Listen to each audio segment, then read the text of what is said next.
Well, AdFly links are really annoying. I know. Like if you even click on skip ad, it will probably take you to this page where it says please press allow to continue. Even if you click allow, you will end up on this page. It won't take you to the right file which your link is supposed to take you. Well, in this video, I will show you how to bypass AdFly links. Don't skip, make sure to watch till the end to know how. I got broads in Atlanta, just took the lean in the family, credit cards and the scammers, getting the licks in the band. Hey guys, it's Elonomics back with a new video. How to bypass AdFly link. Bypass AdFly links.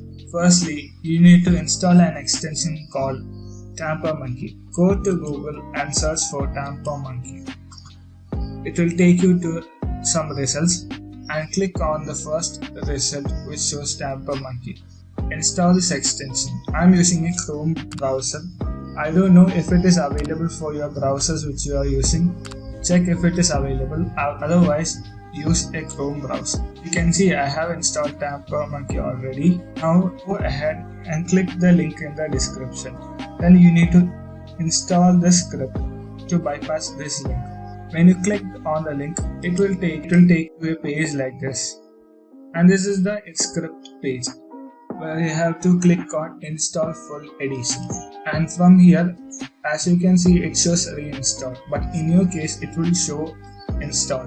You have to press install and instantly it will install the script to your TamperMonkey extension. Let's go to the link, but yeah, I have already disabled the script right now for the video. Let's refresh this page and see what is the result.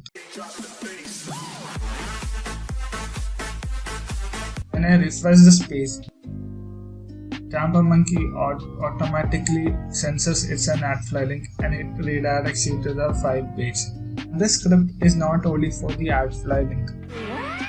It could be used for many URL shorteners. Well, if you successfully bypass your AdFly links, make sure to leave a like and also comment down your opinions. I'll see you in the next video.